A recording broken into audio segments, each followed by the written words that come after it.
A paz do Senhor, povo de Deus, missionário Odete, passando aqui com mais um Desperta Crente. Hoje, dia 15 de julho de 2026, mais um Desperta Crente. Receba essa poderosa palavra nesse dia e o nome do Senhor permaneça sendo glorificado em nossas vidas. Amém? Quero louvar a Deus por você, pela sua companhia, por você que tem assistido o vídeo, por você que tem dado like aí, compartilhado, que o nome do Senhor seja glorificado em nossas vidas. Amém? Então vamos lá. Carta à igreja em Filadélfia. Aproximadamente ali no ano 86, o imperador Domiciliano vai ser conhecido como Segundo Nero. Pensa aí, do ano 86 aproximadamente a quase o ano 90, esse homem vai estar ali, vai ser levantado. Esse homem vai ser conhecido como Segundo Nero pela sua capacidade de maldade, pela sua perseguição aos cristãos. Então, quando o Senhor começa a escrever, direcionar João para escrever essa carta, aonde João está? Exilado na ilha de Patmos, como inimigo do imperador, como inimigo do povo de Roma, como inimigo do governo. Então, João foi colocado lá para morrer. E João lá, ele recebe a revelação, né, que é o Apocalipse, que é a revelação, abrir a cortina para aquilo que ainda iria acontecer. Então, ele vê o futuro, o presente e o porvir, através dos olhos do nosso Senhor Jesus Cristo, que revela a João. E agora João escreve esta carta a esta igreja fiel dentro dessa cidade chamada Filadélfia.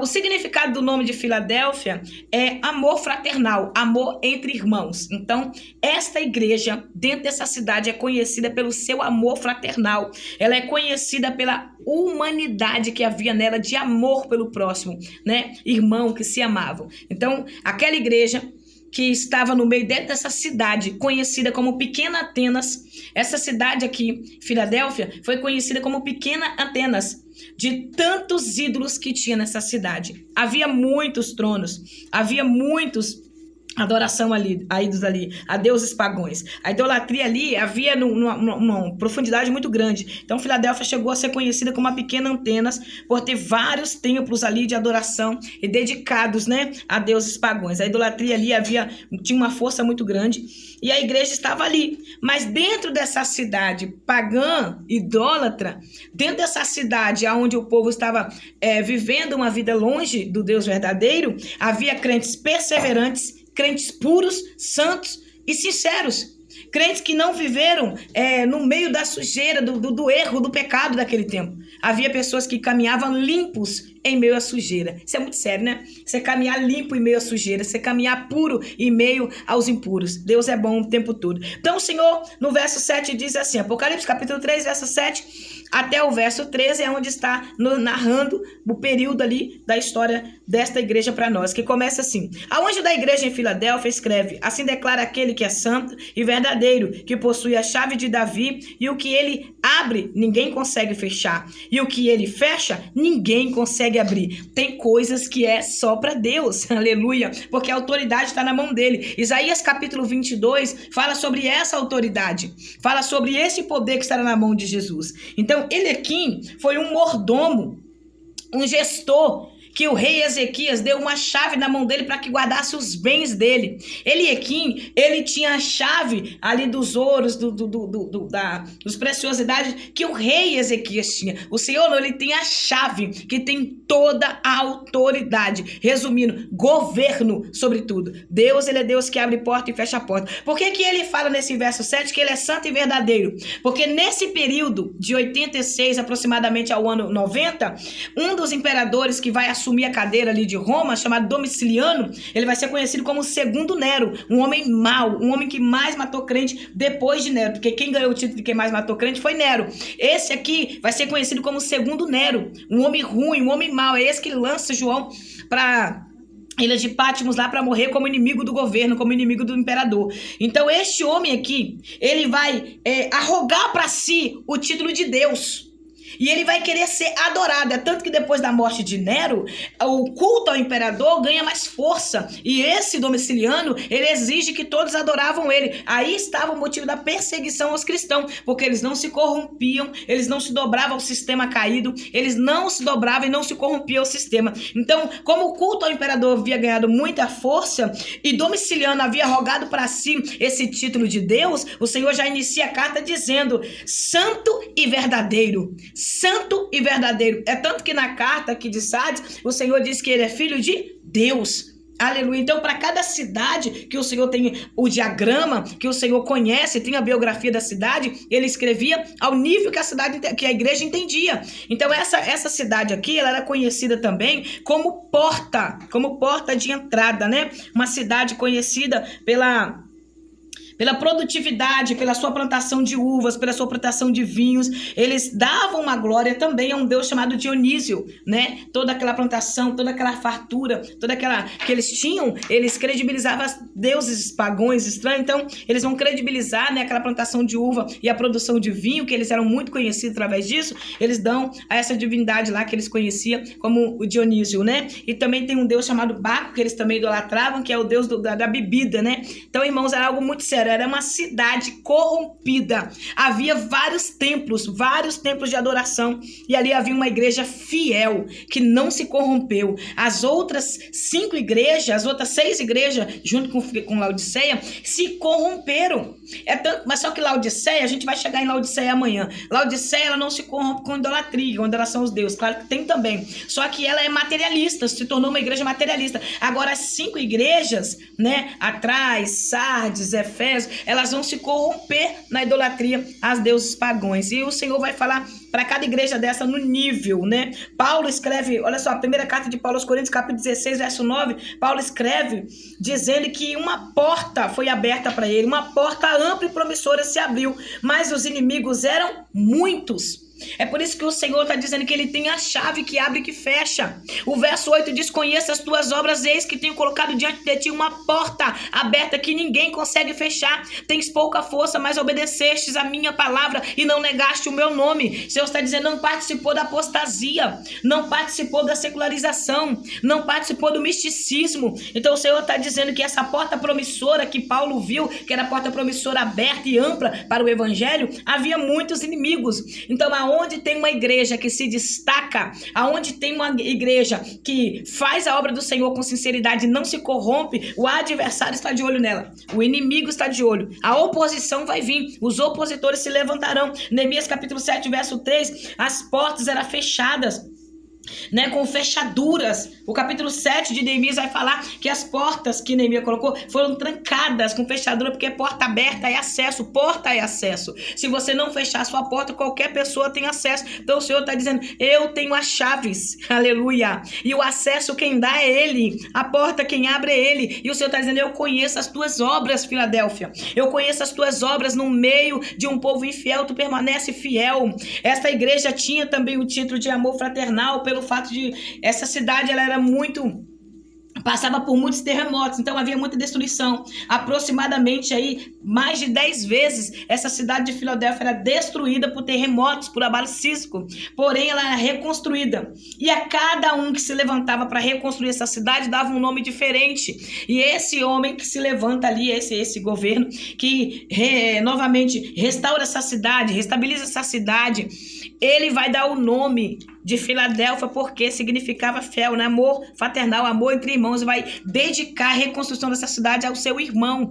Então ele vai dedicar, e por isso essa igreja é conhecida como Filadélfia. Amor fraternal, amor entre irmãos. Então a gente precisa compreender que esses elogios que o Senhor dá a esta igreja é pela sua permanência em meio à tribulação, pela sua permanência em meio às dificuldades. Filadélfia chegou a ser chamada como pequena Atenas pelo tanto de tantos falsos deuses que tinha ali, mas havia um povo fiel ao Senhor, um povo que em meio à perseguição, um povo que em meio à rejeição, esse povo não se corrompia, esse povo não se dobrava, esse povo não negou a fé e não parou a missão. Eles eram dependentes da missão, que era a obra do Senhor que eles faziam ali, empregar o evangelho e mostrar Jesus, apresentar Jesus através de suas vidas. Eles não parou a missão nem pela perseguição. Irmão, você sabe o que é isso?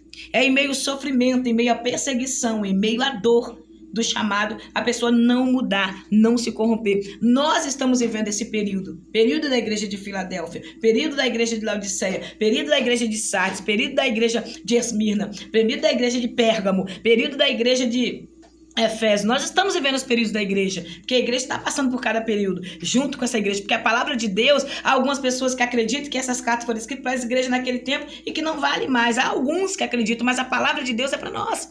Eu acredito, nós estamos vivendo esse período sabe? Aonde muitos já se corromperam, aonde muitos não conseguiu sustentar um caráter santo em meio a tanta idolatria nos dias atuais. Principalmente hoje a gente vê um estrelismo no meio do povo de Deus, pessoas que querem ser estrelas e não servos.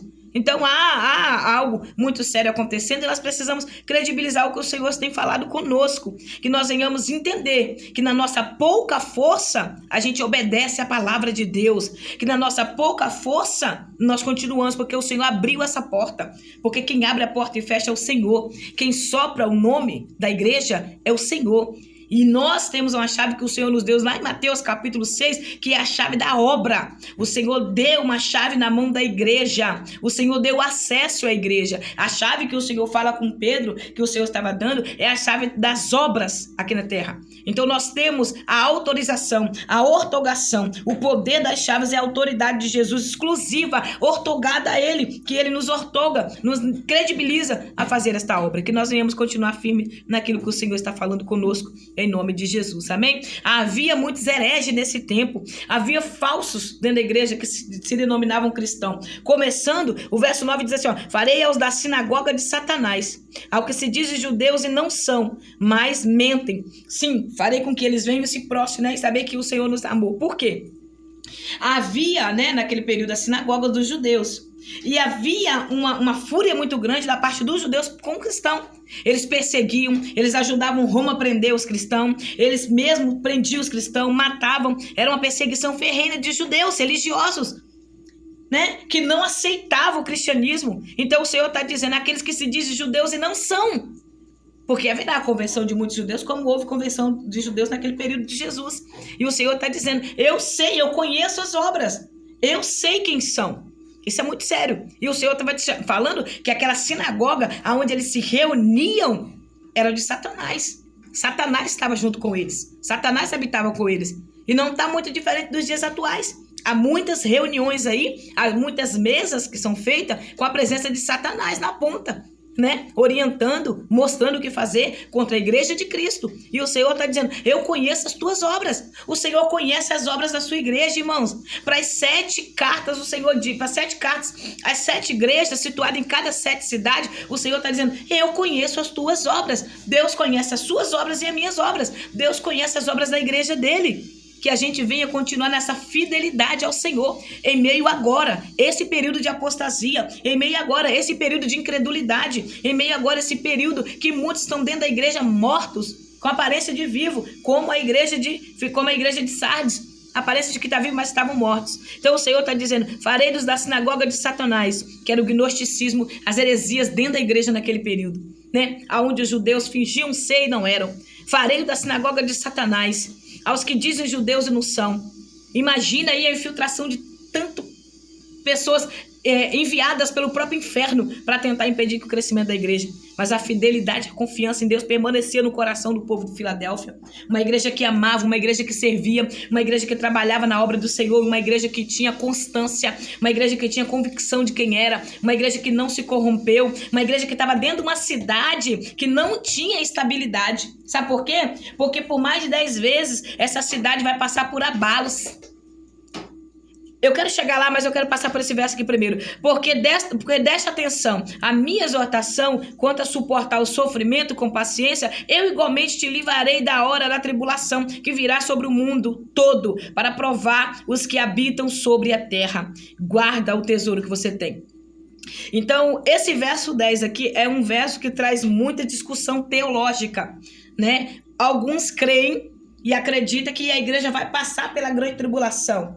Outros acreditam que a igreja não passará pela grande tribulação. Outros acreditam que na meada da grande tribulação, no meio, a igreja será arrebatada. E assim vai. São pré-tribulacionistas, pós-tribulacionistas, pré-tribulacionistas. E assim, muitas raízes nem puxam. Eu acredito que nós não passaremos na grande tribulação, pela grande tribulação, como muitos outros também. Porque nós somos pré-tribulacionistas. Nós acreditamos no milênio. Nós acreditamos que nós seremos arrebatados antes dessa grande tribulação. Passaremos o princípio da dor, como já começou. Nós já estamos no princípio princípio da dor. Nós já estamos vendo o mundo gemer, a terra gemer. Nós já estamos vendo a natureza gritar pela volta do Criador. E breve esta igreja será arrebatada, raptada da terra, subirá com o Senhor. Então o Senhor dizendo, pela sua fidelidade, por permanecer com as vestes brancas, por permanecer fiel a mim nesse período, por permanecer fiel a mim em meio aos ataques, às perseguições, em meio com pouca força, não negou o meu nome, por permanecer fiel a mim, não se dobrar a sinagoga de Satanás, não se dobrar o sistema caído deste século, por permanecer fiel e dar crédito à minha palavra e ouvir das minhas exortações, por credibilizar e ter paciência. Irmãos, você sabe o que é ter paciência em meio à tribulação? A igreja brasileira não conhece o que é perseguição ainda. A igreja brasileira passa por algumas dificuldades, mas perseguição mesmo a gente não chegou a passar. Tem irmãos nesse momento sendo mortos por amor a Cristo, perdendo suas mãos, perdendo suas cabeças, perdendo suas famílias, perdendo sua casa, sua liberdade por amor a Cristo, mas não nega a Cristo. Pessoas que neste momento agora estão escondidas, que não podem ser vistas, estão em igreja subterrânea. Pesquisa um pouco mais sobre a missão que vocês vão ver, principalmente na janela 10x40, vai pesquisando para você ver quantos dos nossos irmãos estão sofrendo. O Brasil, claro que a igreja brasileira passa pelos seus ataques, a forma de Satanás atacar é um pouco diferente, principalmente Satanás trabalha mais com secularização, ele trabalha mais com mundanismo no Brasil, porque o povo brasileiro, querendo ou não, a gente, se não vigiarmos, é seduzido pelas coisas materialistas. Nós estamos vendo o período, o Brasil vive mais o período de Laodiceia, né? A igreja de Laodiceia é uma igreja materialista, é tanto que nós estamos vivendo esse período de materialismo, mas a gente ainda não contempla o que é perseguição. Mas eu acredito que a igreja ainda vai passar pelos seus processos aqui no Brasil para chegar mais perto, mais próximo de Jesus. Então, preste atenção, porque deixe atenção à minha exortação, quer dizer palavra, quanto ao suportar os sofrimentos, os ataques, naquele período que eles estavam sendo perseguidos. A gente começa a ler o livro de Atos da Apóstolos, você vai ver, eles perdiam a sua liberdade, era muito sofrimento, morte. Teve um período da igreja primitiva que os irmãos eram jogados dentro do Coliseu para ser comido por leões, foram feitos como tochas humanas para clarear a cidade no período de Nero. Então foi muito sofrimento. Mulheres tinham suas barrigas abertas e tiravam os seus filhos de dentro, colocavam gatos dentro, e foi muito sofrimento, irmão, muito sofrimento. Para que essa igreja, hoje, nós como igreja, podemos ter essa liberdade, como eu tenho de sentar aqui e gravar esse vídeo, teve muito sangue sendo derramado, mas o nome do Senhor foi glorificado a todo o momento, amém? Porque deixa atenção à minha exortação, palavra, e suportou o sofrimento com paciência. Paciência, irmãos, em meio à tribulação, paciência é a certeza e a convicção que vai chegar no alvo. Então que o Senhor nos dê paciência. Algumas pessoas confundem, né? O que é paciência? Mas se mandar para se pedir paciência vai vir a tribulação. Não, irmão, paciência é a convicção e a certeza que você vai chegar no alvo, que você vai chegar ao objetivo, que o Senhor te dê essa paciência para que você suporte até o fim, porque aquele que for até o fim será salvo. Então o Senhor está dizendo, eu te livrarei da hora da tribulação que virá sobre todo mundo, porque o Senhor colocará à prova todos que estão na terra. Então que a gente permaneça fiel ao Senhor, porque o Senhor vai levar esta igreja. Eu creio assim, eu sei que você crê assim, sei que outros também creiam assim. Independente da igreja, qual período que ela passar aqui, que a gente permaneça fiel. A gente sendo arrebatado durante, pós, depois, não importa. O que importa é que nós estaremos em Cristo e não negaremos a fé. O que importa é que nós estaremos com o Senhor, com sofrimento ou sem sofrimento, porque é uma eternidade à nossa espera. Que você venha continuar olhando para o Senhor, continuar olhando para Cristo, com convicção de quem você é no reino. Amém? Que nós não venhamos negar Jesus em meio às dificuldades, e que esse elogio que o Senhor está fazendo a essa igreja em Filadélfia, o Senhor venha fazer para você também, para mim também, pela convicção e a firmeza da fé, sem negar o Senhor nesse período de apostasia, nesse período que nós estamos vivendo. Se você ler lá 1 Timóteo capítulo 4, 2 Timóteo capítulo 4, Paulo vai narrar a situação que vivemos hoje para Tito, instruindo o pastor Tito, jovem pastor, como estariam os homens nos últimos dias. Então que a gente venha pedir ao Senhor essa confirmação e essa convicção de estar na presença do Senhor. Amém? O verso 11 diz assim, eis que venho sem demora, conserva o que tens para que ninguém tome a tua coroa. Então Apocalipse capítulo 22, verso 12, 13, 14, 15, o Senhor está dizendo, eis que venho. Eis que cedo venho e trago comigo o meu galardão para dar a cada um segundo as suas obras. O Senhor está às portas. O Senhor está chegando e julgará cada um segundo ao seu plantio. Então guarda, conserva o que você tem. Temos que resistir ao império do mal. Temos que resistir ao império do anticristo. Esse sistema infernal que já tem sido fixado na terra para tentar fazer com que a igreja se perca. Que a gente venha guardar a humildade no coração. Porque o Senhor nos colocará à prova para provar a humildade do nosso coração. Que a gente não venha ceder a esse sistema caído, né, anticristo que nós estamos vivendo. Onde todas as leis, tudo que está sendo feito, posto nesse período, vem pelo governo do anticristo, tudo aquilo que é o sistema do anticristo, que a gente venha permanecer fiel ao Senhor, amém? Esse período de sofrimento, que ainda está começando na terra, que nós venhamos estar firmes em Cristo, para quando o Senhor levar a tua igreja, quando essa trombeta tocar, 1 Pedro, capítulo 1, versículo 13, a nossa mente esteja pura, limpa, sarada para ouvir o soar da trombeta. Amém? Aí o verso 12 diz assim: farei do vencedor uma coluna no templo do meu Deus, de onde jamais sairá. Escreverei nele o nome do meu Deus e o nome da cidade do meu Deus, a nova Jerusalém que desce do céu da parte do meu Deus, igualmente escreverei nele o meu nome. Essa nova Jerusalém que desce do céu adornada, que desce, oh glória, capítulo 22, capítulo 21 do livro de Apocalipse, que ela desce preparada para a sua noiva, para a sua igreja. Por que o Senhor está dizendo, farei do vencedor uma coluna? Presta atenção, esta cidade de Filadélfia, ela passava por muitos abalos, por terremotos, então foi destruída por várias vezes. Então esse povo entendia sobre instabilidade. O que o Senhor está dizendo? Farei do vencedor estável. Farei do vencedor uma coluna que não vai quebrar, que não vai rachar. Esse povo entendia, a igreja entendia do que era não ter estabilidade, pés que tremiam, de repente estava tudo em pé, de repente estava tudo no chão já caído. Então a gente vê aí, pesquisa aí que você vai ver que na Turquia, porque a Ásia é menor atual Turquia hoje, você vai ver que é uma parte do planeta onde sofre com muitos terremotos até os dias atuais.